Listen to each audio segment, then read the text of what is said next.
When the Henry family finally found me, I was feeding pigs. A wealthy-looking lady, whose face bore about 70% resemblance to mine, hurried toward me, her eyes brimming with tears as she began to sob. "Emily, my daughter, Mommy finally found you." Amid her sobs, I learned that I was their biological daughter who had been switched at birth. Back then, one of the Henry family's servants, my foster mother, Linda, was pregnant at the same time as my real mother. Mrs. Grace, touched by Linda's years of honest service, personally arranged for her to give birth at the same hospital. The two women delivered on the same day. But who would have thought that Linda, instead of being grateful, secretly swapped her own daughter with the Henry family's child? Later, afraid the truth would be discovered, she quit her job within a few months, claiming she had to return to her hometown. When I suddenly learned the truth, emotions surged in my heart. Who could have imagined that my timid foster mother, who never even dared to haggle loudly with vegetable sellers, would actually commit something as bold as swapping babies? Before I realized it, Mrs. Grace wrapped her arms around my shoulders. I had never been hugged so closely by anyone before. Instinctively, I pushed her away and leapt back like a startled cat. Mrs. Grace looked at me with hurt in her eyes. "You still can't accept us, can you?" I rubbed the tip of my nose, quickly changing the subject. "If you take me home, then what about the other one?" Both of them grew solemn. Henry stepped forward to explain. "Sophia has lived with us for over 10 years. We've always treated her like our own. Linda has already passed away, and besides, Sophia is also a victim. What Linda did was wrong, but the child should not have to pay for it. We've discussed this," Henry continued. "It's best if she stays in the family. To the outside world, we'll simply say you two are twins." Mrs. Grace clutched her chest, her voice trembling. "Emily, can you understand your mom and dad? Flesh is flesh, whether it's the palm or the back of the hand. We've loved Sophia like our own daughter for 17 years. How could we possibly bear to throw her out into suffering? So to return to my original life is to suffer? Interesting. We've been talking for quite a while now, yet not once have you asked whether your princess felt wrong. I cast a glance at the big fat pig nearby, snorting contentedly as it devoured food while throwing in snide commentary. I had bought Porky 2 years ago after Linda fell sick and died. Life was simply too lonely without a companion. I smiled at my biological parents without a care. I understand. Even when you raise a pet, you grow attached. How much more so with a living person? Just like how I only wanted to buy a little teacup pig, but the shop tricked me. It grew and grew until now it weighs 250 pounds. Yet, I've grown so attached, I can't bear to part with it. The Henry couple fell silent as their eyes drifted toward the massive pig lounging in the living room. After a while, one of them asked cautiously, "Emily, are you planning to take it with you to the Henry household?" "Of course," I answered naturally. I raised Porky as my little brother. Wherever I go, he goes. The whole room went quiet, save for Porky's cheerful snorts. Our princess is truly kind-hearted, the most beautiful, compassionate person this old pig has ever seen. Happily, I listened. My Disney princess aura expanded yet again. Ding, level up. When I thought of Linda, I wasn't sure whether she had been lucky or unlucky. She had died of cancer 2 years ago. Had she lived, prison time would have been inevitable. Truthfully, I had little attachment to my foster mother. She had never abused me, but she had never really been kind either. She provided food, clothes, and schooling, but that was all. In my memory, from as early as I could recall, she had never hugged me, never once given me a warm smile. In kindergarten, when other kids chattered happily to their parents after school, I would silently trail behind Linda, staring up at her cold face, and swallow back the praise my teacher had given me that day. During elementary and middle school, I often wore sleeves and pants several inches too short. Only when neighbors pointed it out did she reluctantly buy me new clothes. She never once attended a parent-teacher meeting. Most of our interactions happened at the dinner table, yet we sat in silence. After meals, she would retreat to her room while I washed the dishes. Later, when I moved into the high school dorms and only came home once a week, our contact grew even less. We were not like mother and daughter, more like strangers living under the same roof. In the end, the Henry couple brought Porky back with them. The moment he got out of the car, he rolled gleefully across the lawn. Mrs. Grace's face went through several shades of discomfort before she managed a strained smile. I, meanwhile, surveyed the grand villa before me, slightly disappointed. If only it were a castle, imagine how many buffs that could stack. At the entrance stood a boy and a girl, Ethan, my younger brother, his face full of indignation, and Sophia, eyes red from crying. Just as we drew closer, Ethan burst out angrily. Even if Mom and Dad bring you back, I'll never acknowledge some shabby, poor nobody as my sister. I only have one sister. Henry's face darkened as he barked, Ethan, Emily is your real sister. Sophia's eyes reddened further. She bit her lip, looking pitiful, as though she might faint at any moment. Mrs. Grace, distressed, pulled the girl into her arms, soothing her gently. Why say such things in front of Sophia? Porky waddled over at some point. Wow, a red-eyed rabbit spirit. I couldn't hold back a chuckle. Ethan immediately glared at me. What are you laughing at? Nobody here likes you. Get out. I gazed at the three of them lined up together, smiling slightly. You're right about one thing, you do only have one sister. Then I turned kindly to Sophia. Would you like to visit your real mother's grave? I couldn't afford a plot, so her ashes are kept at home. As for your father, I never met him. Actually, I added with a faint smile, she treated you quite well. To give you a better life, she committed the crime of kidnapping and baby swapping. Sophia, nestled in Mrs. Grace's arms, shook her head furiously, her face pale as death. No, she's not my mother. I'm a Henry's daughter. She clutched Mrs. Grace's hand desperately, tearful eyes pleading with me. Sister, please don't drive me away. I won't fight you for anything. Just let me stay. From the windowsill, sparrows chirped loudly, confident humans couldn't understand.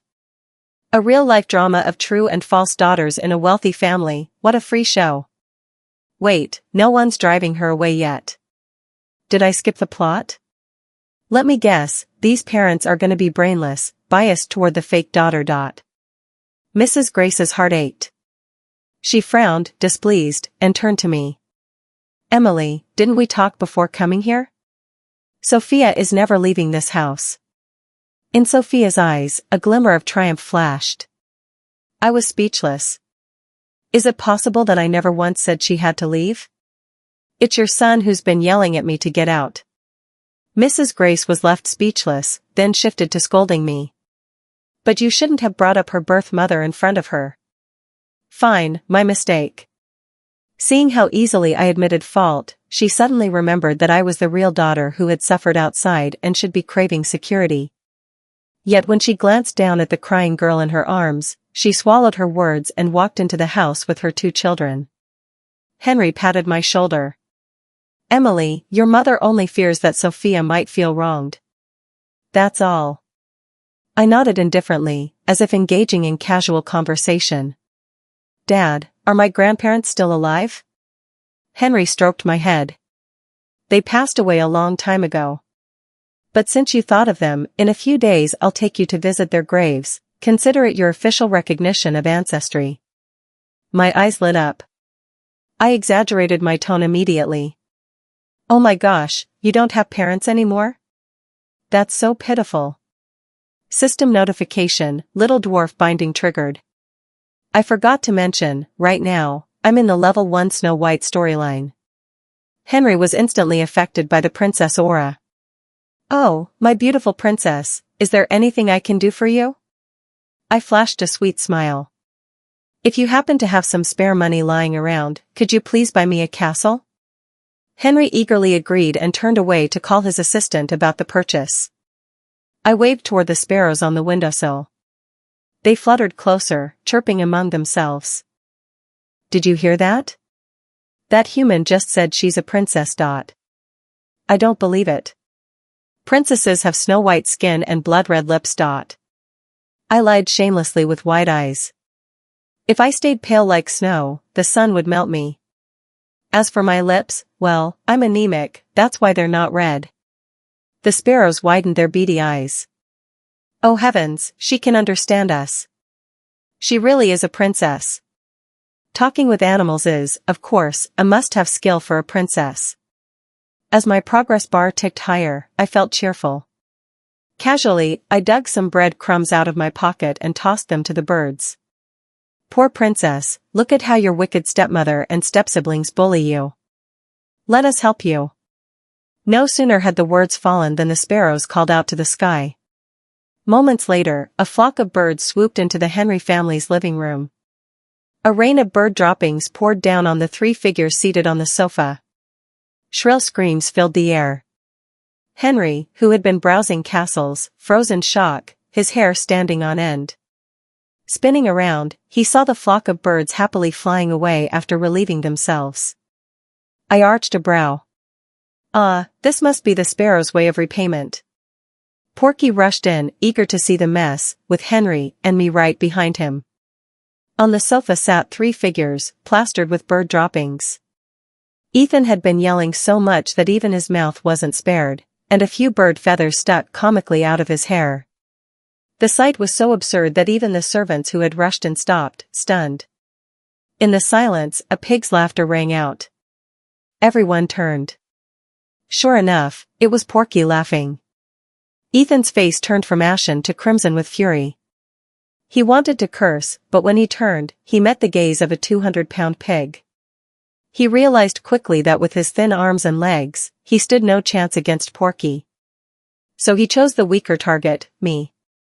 What are you staring at? It's all your fault, you jinx. Ever since you came, nothing good has happened. As if killing Sophia's real mother wasn't enough, you're here to ruin us too. Those words were harsh. Henry, who had moments ago looked worried, suddenly roared. Shut up. Who taught you to say such nonsense? Emily is your sister, the Henry family's little princess, my only daughter. If I ever hear that kind of filth again, I'll break your legs. Now apologize to your sister, immediately. Henry's words weren't just a warning to Ethan, they were also a reminder to the household staff about who the true princess was.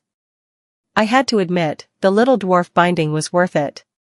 If it had been before, my biological father would have stayed silent in the corner, hiding himself. Under the combined weight of allowance money and Henry's authority, Ethan begrudgingly muttered an apology. As a princess who also doubled as a sarcastic exorcist, I smirked. It's fine. I know my little brother only has a foul mouth because he just ate bird poop. But you'd better brush it clean later, otherwise, if your mouth still smells, the birds outside might mistake it for their toilet and visit daily. You. Ethan's face turned red again, but before he could retort, Mrs. Grace interrupted. We're all family. There's no need to fight. Ethan is still young, how can you stoop to argue with him? I'll take Sophia to get cleaned up. Emily, go rest in your room with the servants. What a lopsided mother. From the moment I returned, Ethan had insulted me non-stop, and she hadn't scolded him once. But the moment I fired back with sarcasm, she jumped to defend him. Good thing I wasn't the real Emily, otherwise, seeing this family, her heart would have shattered. The real Emily had already died 10 years ago from a high fever, neglected by Linda. As for me, I was just an orphan from another world, blessed by fate, who had transmigrated here. Perhaps because I had never known love, I hadn't expected familial warmth in this world either. The day before the Henry family found me, I had awakened my golden cheat, the innate Disney princess constitution. I checked my princess progress bar. Castle, unlocked. Little dwarfs, unlocked. Evil queen role, already filled by Mrs. Grace, thanks to the sparrow's interpretation. Still missing, the magic mirror. Scanning the room, I placed my hand on the mirror atop the vanity and recited the world-famous line. Magic mirror, who is the fairest of them all? Of course you are, my beautiful queen, wait. White snow, princess? The mirror's sinister voice cracked mid-sentence, strangled like a chicken. I grinned wickedly. Heh, your queen doesn't want you anymore. The mirror whirred, switching allegiance at lightning speed. Princess good. Queen bad. I've always wanted to serve the princess anyway. I tossed it a slightly oxidized apple. Go find out who my prince is. At dinner, the bird poop trio reappeared, freshly cleaned and dressed. But my sharp eyes noticed the red skin around their necks, scrubbed raw. I looked away, instead studying Ethan's mouth. He caught my gaze and glared. What are you staring at, you country bumpkin? Confirmed. He hadn't brushed properly. At the table, Henry sat at the head, while the other three crowded together, Sophia tucked securely in the middle. I sat opposite, unfazed. I hadn't even taken a bite before Ethan started again. Bet you've never seen food this fancy in your life, huh, bumpkin? You're right. Back then, all I ate was cabbage. On holidays, I couldn't even get a piece of meat. Sincerity, the ultimate weapon. Ethan was silenced. A faint spark of maternal love flickered in Mrs. Grace's eyes. She placed a slice of beef in my bowl. Emily, you're home now. From now on, you can eat whatever you like. Sophia suddenly spoke in a soft voice. Sister must feel lonely sitting over there. Why don't I go sit with her? Immediately, Grace and Ethan praised her for being so kind and considerate. I glanced at the girl who had sat beside me, then picked up my bowl and stood. You're not sitting there? Then I will. Sophia froze, as if sitting on needles. I didn't forget to twist the knife. Sister, you're so thoughtful, giving me the chance to sit with Mom and Ethan, since I just returned home. Ding. Good deed card acquired. Complimenting others is also part of a princess's noble charm, points gained. Ethan, unable to stomach his precious sister's discomfort, dragged his chair, preparing to move across from me. At last, little dwarf dad powered up. Sit down. Do you have no manners at the dinner table? Dad, I interjected sweetly, let him move. He must have realized he still smells like bird droppings and doesn't want to stink up Sophia. Sitting with her can cover it up. Facilitating harmony, more points gained. Before bed, the magic mirror delivered information about my prince. Adrian, the sole heir of the powerful Gu family, crown prince of the social elite. Perfect. A prince to match my princess. Porky grunted in the corner, muttering nonsense to himself. When I called him to bed, his fat body wobbled, tiny eyes rolling mischievously.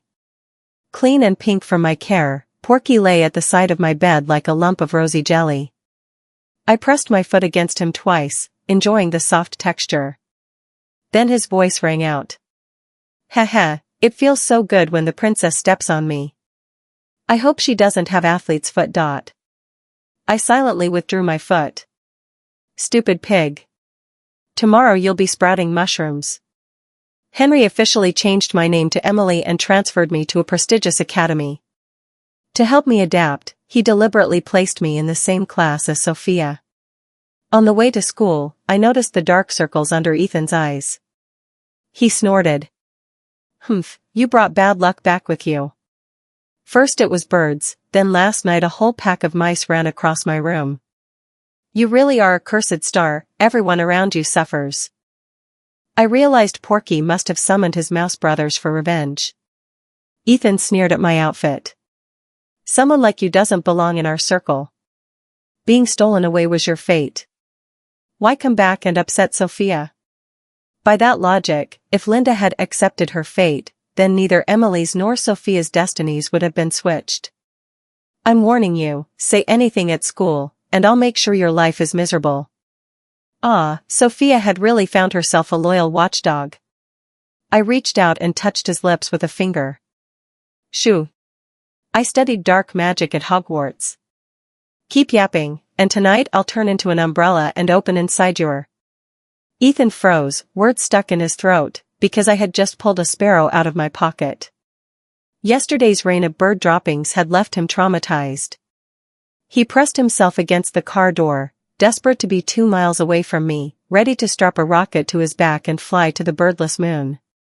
Silencing the world, I listened to Ethan's fearful breathing. When we arrived at the academy, our entrance together naturally drew attention. During introductions, I heard whispers asking Sophia. "Sophia, who's that transfer student with you guys?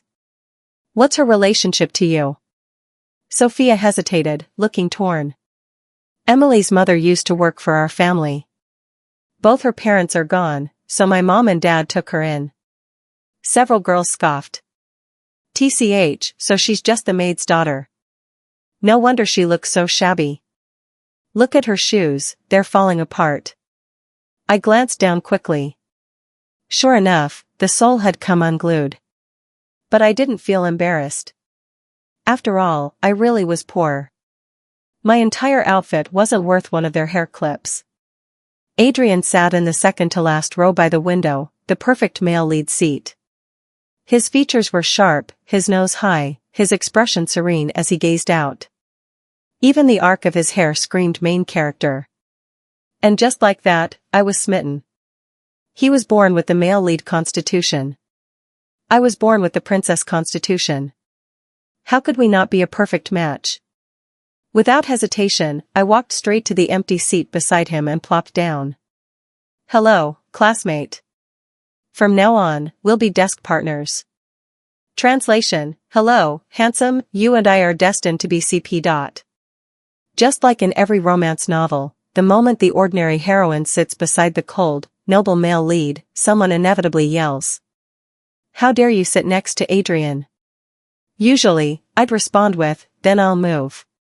But not this time. Because he was my Adrian, the destiny of my princess upgrade. We're meant to be desk partners. Who are you to object, with your trendy beige outfit, long legs, and cat-eye makeup? The pretty girl's eyes lit up. "You've got good taste." "I'm Bella. Let's hang out sometime, I'll give you a makeover." Top-tier social skills, another princess essential. So that afternoon, when Sophia's little clique came to stir trouble, Bella stood in front of me, shielding me. One lackey sneered, "You, go buy us water." 5 minutes. I pointed at my own face. "Huh? Me?" Bella rolled her eyes. "Don't you have hands and feet? If you want someone to serve you, call her mom first." "Bella, are you crazy? She's just the maid's daughter, born to serve. Asking her to fetch water is already being nice." Bella retorted, "Your ancestors 5 generations back scrubbed chamber pots. Why don't you go polish some toilets? And remember, put covers on those long fake nails. Even toilet scrubbing must be glamorous." Terrifying combat power. I aimed my strike precisely. "Sophia, do you also think since my mom was a maid, I should follow in her footsteps?" Sophia stiffened, dragging her friends away in embarrassment. That afternoon, she schemed again. Claiming she wasn't feeling well, she left school early with Ethan, deliberately leaving me behind. What a pitifully weak move. Did she think it would devastate me, make me refuse to return to the Henry household? Keep dreaming. On my way home, I stopped at a convenience store and bought glue for my shoe. But just as I sat down to fix it, my prince radar activated. Adrian appeared nearby. Fate's dramatic encounter. Abandoning my shoe, I charged toward him like Porky seeing food. Thud. "See bull." The first cry was from Adrian, the second from me. Some cursed banana peel had tripped me, making me land hard on my butt, and kick Adrian into the lake. Panicked with guilt, I dove in to pull him out. After much effort, I pressed water out of his stomach until he finally started breathing again. Just before he opened his eyes, I bolted into the bushes. No way I'd let him recognize me as the one who kicked him in. So much for romance if that happened. After his bodyguards carried him off, I crawled out of the shrubs, mosquito-bitten half to death. And that's when I realized my unglued shoe was gone. My heart sank, as if I'd lost a long-cherished lover. That shoe had carried me through countless seasons, only to sink forever to the bottom of the lake. Goodbye, shoe of destiny. I trudged home, only to find Mrs. Grace and Sophia. Sophia, crying in her mother's arms, said pitifully, "Mom, does sister hate me? Today she almost told the whole class I'm the maid's daughter. I'm so scared. If everyone knew, they'd bully me. Maybe I should just leave the Henry family and give you back to her." Mrs. Grace frowned and hugged her tighter. "Don't say such nonsense. You'll always be my daughter. I'll talk to Emily. If she really can't accept you, we'll just send her back. In my heart, you'll always be the most important." My throat tightened. Strange. Why did I feel sad, when I wasn't even the real Emily? Mrs. Gray spotted me standing silently at the doorway. "You heard all that, didn't you? Then let me repeat it. Linda's sins have nothing to do with Sophia. Since you're back, your father and I will make it up to you. But you must get along with your siblings. If you ever harm Sophia, we'll have no choice but to send you away." I lowered my gaze. "Okay." Relieved by my answer, she finally noticed my drenched clothes. "What happened to you?" "I fell into the water. Be careful next time." Even though she saw her real daughter standing there, wet and embarrassed, she still rushed to defend her foster daughter first. So not every mother loves her child. Later, upstairs, I heard shrill screams from below. "Help! The birds are here pooping again." A princess does not suffer such indignities. Since Sophia was so terrified of her true identity being exposed, I would make her nightmare come true. Little dwarf dad had to play his role. Thus, the Henrys prepared to announce at the upcoming banquet that Sophia and I were twins. The thought of it made Sophia restless at school, worried sick. So I asked Bella to give me a makeover, Empress consort returning to the palace style. That night, Adrian also returned. Ever since the lake incident, he hadn't been at school. If the magic mirror hadn't confirmed he was fine, I would have thought he was dead. At the banquet, I appeared in a shimmering blue gown. Sophia's friends gawked, blurting out loudly, "No way. Emily is clearly just the maid's daughter." "Exactly. Sophia told us herself. If Emily were her sister, how could she not know?" Oh, I loved brainless beauties like these. All eyes turned toward Sophia and me. The adults, shrewd as ever, instantly noticed how much I resembled Mrs. Grace. Clearly, I was the real daughter. As for Sophia, knowing smiles spread around the room. Henry forced a laugh to ease the tension. "Haha, Sophia was just joking with her classmates." "Emily." Henry forced a laugh to ease the tension. "Haha, Sophia was just joking with her classmates. Emily is indeed our biological daughter. She was lost when she was little, and we've searched for her for years. Luckily, we've finally found her."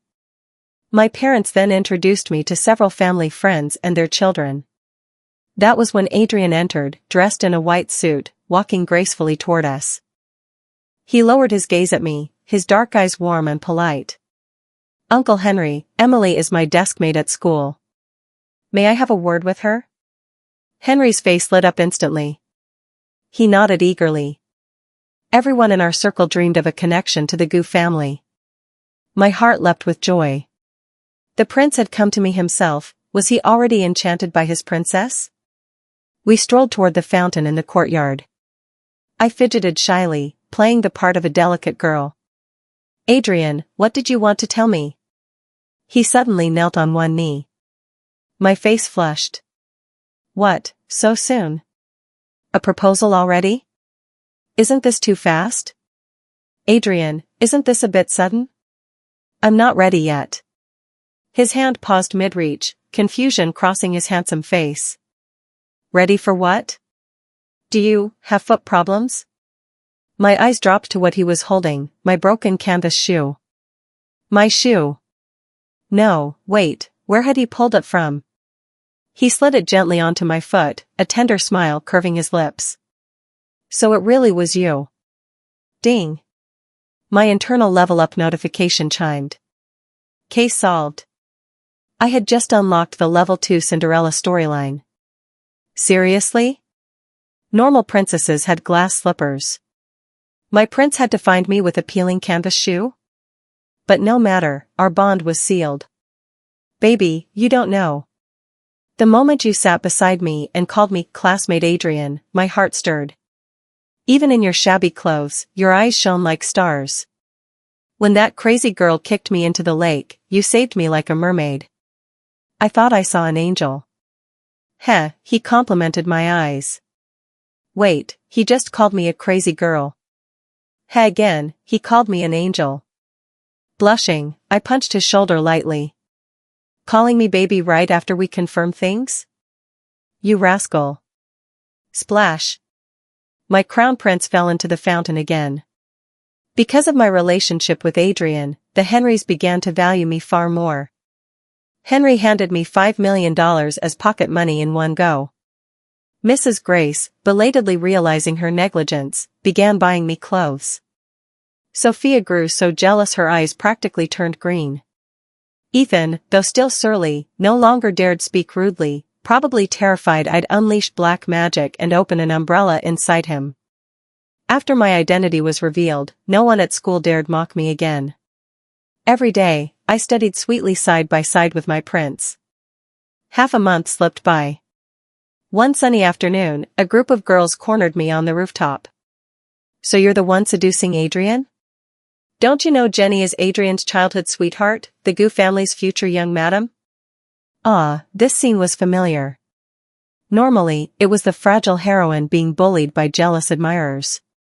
But I was a Disney princess. A princess doesn't get bullied. I don't know about future young madams, but right now, Adrian's girlfriend is me. Jenny's eyes hardened. Don't play dumb. I already asked around. It's obvious you're shamelessly clinging to him. He only tolerates you out of politeness. Yet you've become bolder, even claiming to be his girlfriend. My eyes widened. And who told you that? She smirked proudly. Your sister Sophia. You were abducted when you were little, and you brought your low-class tricks back with you. Today, I'll teach you a lesson. The girls raised their wooden sticks, rushing at me. Perfect timing. I had just unlocked the level 4 Mulan storyline. 10 minutes later, groans filled the rooftop, and 9 girls lay sprawled on the ground. The door burst open. I flung a stick in reflex, hitting someone square in the face. A familiar yelp rang out. Ethan. What are you doing here? Planning to kick me while I'm down? Clutching his bleeding nose, Ethan stammered, I heard you were being bullied, so I came to help. I stared. You? Kind-hearted? Flustered, he added, I don't like you, but you're still my sister. I can't just let them hurt you. Touched in spite of myself, I handed him half a tissue. Fine. Since you're this unlucky, I'll spare you from the umbrella curse, for now. Jenny threatened to complain to the principal. I didn't even flinch. So your story is that I, alone, threatened 9 people to the rooftop and beat all 9 of you like this? Ethan, do you believe that? My unlucky brother shook his head vigorously. I spread my hands innocently. See? Even fools don't believe it. Ethan nodded in agreement. Exactly. I couldn't help but pity him a little. Pure fools like this were rare nowadays. To complete my current storyline mission, I needed investment for Henry's business project. So I texted Adrian. Baby, I'm your future wife, but due to a time distortion, I've traveled to this era. Please invest in my research for a time machine, otherwise, future Adrian won't have a wife. Wait, so that means I can have 2 wives at once? Incredible. Adrian was ecstatic. Not the response I expected. But he swiftly wired me $10 million. I want to see both my babies together. He video called me. I grabbed my life-size body pillow with my own face printed on it. 2 Emilys, side by side. Why did I own such a thing? Because I was vain. Seeing my beauty before bed and again upon waking was bliss. I also sent him Henry's business proposal. I tweaked this project a bit. Would you like to consider investing? Adrian's eyes lit up with genuine surprise. Not bad. Impressive work, baby. With Adrian's support, Henry began valuing me more and more. Sophia couldn't stand it, terrified she would be cast out. One day, as I descended the stairs, Sophia suddenly shrieked, tumbling dramatically down. When the family rushed over, she gasped her last breath, whispering, "Sister, why did you push me?" Really? What was this, a palace drama? Mrs. Grace glared at me with hatred, rushing Sophia to the hospital. Henry's brows furrowed. You'd better hope she's fine. In that moment, my relationship with the family plummeted. Sophia was diagnosed with mild concussion and kept for observation. I explained to everyone, but no one believed me. The surveillance footage showed me blocking the angle. It looked like Sophia wobbled beside me, then fell. But the drama didn't end there. The day Sophia was discharged, she disappeared. Before vanishing, she called Mrs. Grace for help, claiming I had hired people to harm her. Everyone immediately assumed I'd kidnapped her. I was speechless. So I told the magic mirror to broadcast Sophia's live feed. As long as there was a mirror, it could show anything. There she was, lounging in a hotel, sipping tea with two bulky men. Soon you'll call my parents for ransom. Just hint that Emily hired you. That'll make them disappointed in her. I even threw myself down the stairs, and they still spoke up for her. I'm the one who's lived with them 18 years. Yet the moment Emily returned, they favored her. The family stared at the mirror, stunned. Ethan clutched his face in horror.